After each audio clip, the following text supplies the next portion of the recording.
Welcome back to the channel. Today, we're unpacking a story that's stirring up headlines.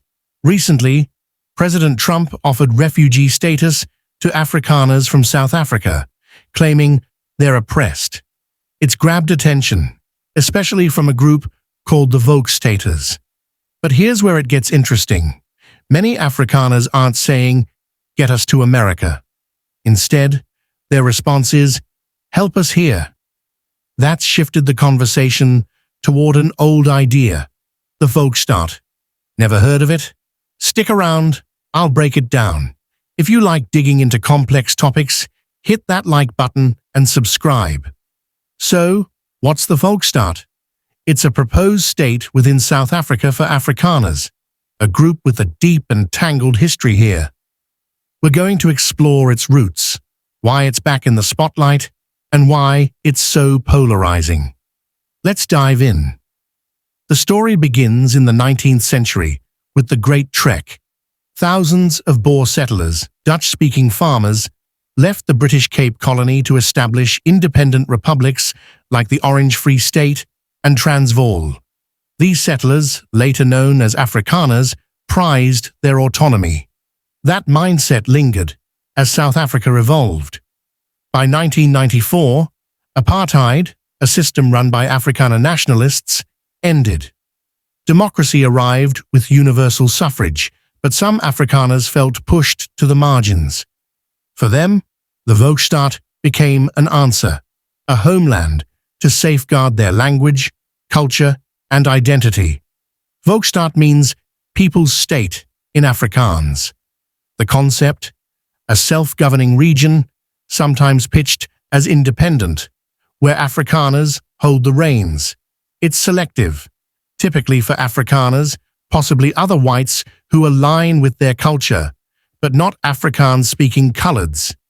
Proposed spots include the Northern Cape or around Pretoria. One challenge: Afrikaners aren't a majority in any single area. They're spread out. That complicates the logistics. Still, some have acted on it. Orania, a small Northern Cape town, was bought in 1991 by the Afrikaner Freedom Foundation. With about 3,000 residents and its own currency, the Ora, it's a real-world test of the idea. Orania's a small-scale model, but the Volkstaat once had legal backing. South Africa's 1994 constitution included Section 184A and a Volkstaat Council to study self-determination.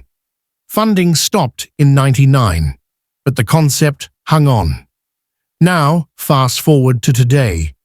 Trump's refugee offer put Afrikaners in the news, highlighting their concerns, crime, economic struggles, and a fading Afrikaans presence. Rather than embrace relocation, many, including Volkstaaters, argue for support to build a homeland here.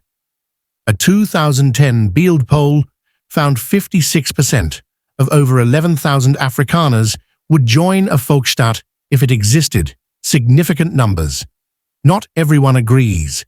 Critics see it as Apartheid 2.0, a whites-only zone in a diverse nation.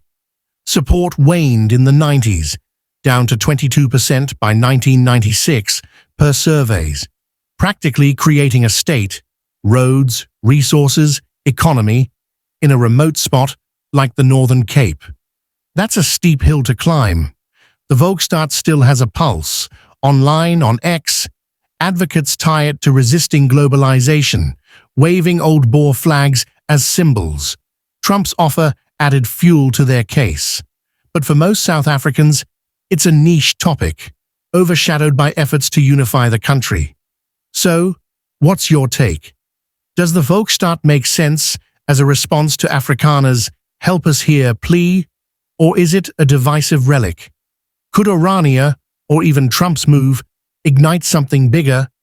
Leave your thoughts in the comments. I'm curious to see where you land. If this breakdown got you thinking, hit that like button, subscribe, and ring the bell. Until next time, stay curious.